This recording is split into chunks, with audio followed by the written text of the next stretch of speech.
9th class, अस्सलाम वालेकुम। आज हम पढ़ेंगे रुदात नवीसी। आपने रुदात नवीसी क्लास 8 में पढ़ी होगी। रुदात क्या है? किसी भी वाक़े, आंखों देखे वाक़े का, हादसे का, किसी तकरीर का को जब आप अपने अल्फाज में बयान करते हैं और एक तरतीब के साथ बयान करते हैं तो आपकी रुदात होती है। 8th क्लास में आपने की होगी।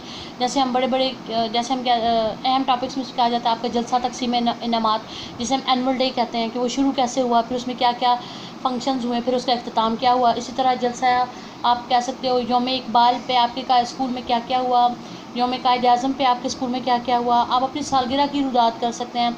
ईद मिलादुन्नबी, इसमें आपने स्कूल में कैसे मनाई, या आपके घर में गली मोहल्लों में क्या सूरत हाल थी, किस तरह मनाई गई, आप उस तरतीब को भी लिख सकते हैं।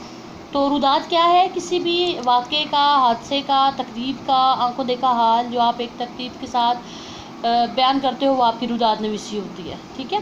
और ये रुदात नवीसी आपकी पास्ट टेंस में होती है। जैसे आगाज़ हुआ, बुलाया गया, आया, इनाम दिए गए। था का लफ्ज़ हम नहीं इतना इस्तेमाल करते, आप यूँ समझिए ये आपका पास्ट इंडेफिनिट टेंस होता है। आप रुदात नवीसी क्योंकि आप 8th क्लास में कर चुके हैं, इसलिए मैं इसकी डिटेल में इतनी नहीं जा रही। मैं आज आपको एक टॉपिक दे रही हूँ जो आपको सामने नज़र भी आ रहा होगा कि आपने होमवर्क करना है कि हालिया लॉकडाउन में अपने एक दिन की रुदात लिखनी है आपने।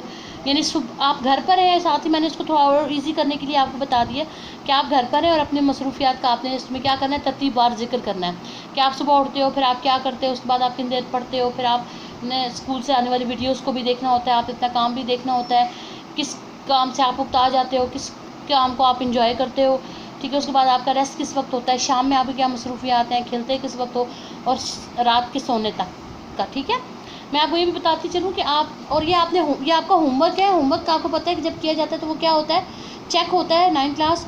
लेकिन एक चीज़ मैं और कहती चलूँ कि मुझे सिवाय 4-5 लोगों के, जो मैंने पिछला काम कहा था कि आप लोग जो है मुझे हदीस नंबर 8 और 7 और 8 जो है वो व्हाट्सएप करें, तो मुझे वो भी मेजॉरिटी गर्ल्स की है, लड़कियों ने मुझे व्हाट्सएप किया, मैंने उनका काम देखा है, that was very nice. Boys की तरफ से भी मुझे किसी का काम नहीं आया, तो बॉयज़ ये अच्छी बात नहीं है। तो ये आपने काम करना है और फिर मुझे चेक भी करवाना है व्हाट्सएप पे, मुझे उसकी पिक्चर्स भी भेजनी है। ठीक है। तो सुबह से लेकर शाम तक या रात तक या सोने तक आपकी जो रूटीन होती है, क्योंकि अब रिपीट एक ही सिलसिला चल रहा होता है, कहीं आना जाना भी नहीं, ना आपके घर को इतना आ रहा होता है, ना आप कहीं जा रहे होते हो, तो इसलिए उस रूटीन को आपने सुबह से लेकर रात तक सोने तक आपकी जो रूटीन है उसको आपने लिखना है रुदात की शक्ल में। ठीक है। अब आपकी रुदात कितनी होनी चाहिए, फर्स्ट करें, ये आपका टाइटल आ गया रुदात को आपने 2 पैराग्राफ में लिखना है। अब आप उसको यहाँ से स्टार्ट करोगे, यानी 3 फिंगर स्पेस देने के बाद फिर आप तकरीबन यहाँ पे जब पहुँच जाते हो ना, ठीक है, आधे से ज़्यादा सफ़ा, तो फिर आपने ये यहाँ से इसको शुरू कर दिया। अब ये आपके कहाँ पे ख़त्म होनी चाहिए रुदात, नेक्स्ट पेज के तकरीबन बस नॉट मोर देन 8 पेज, वरना वो बहुत ज़्यादा हो जाएगी। अगर मैं इसको 6 करूँ तो ज़्यादा बेहतर है, लेकिन क्योंकि अब आप करेंगे तो मैं पढ़ के अंदाज़ा लगा सकती हूँ उसको, फिर आपको कमेंट्स दे सकती हूँ किसने ज़्यादा अच्छा लिखा, किसका क्या खामी थी। तो ये नॉट मोर देन 8 पेज, दूसरे इससे ज़्यादा हो जाएगा। ठीक है। हमने इससे ज़्यादा नहीं लिखना, not more than 8 lines.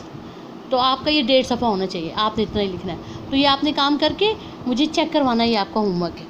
Okay, अल्लाह हाफ़िज़।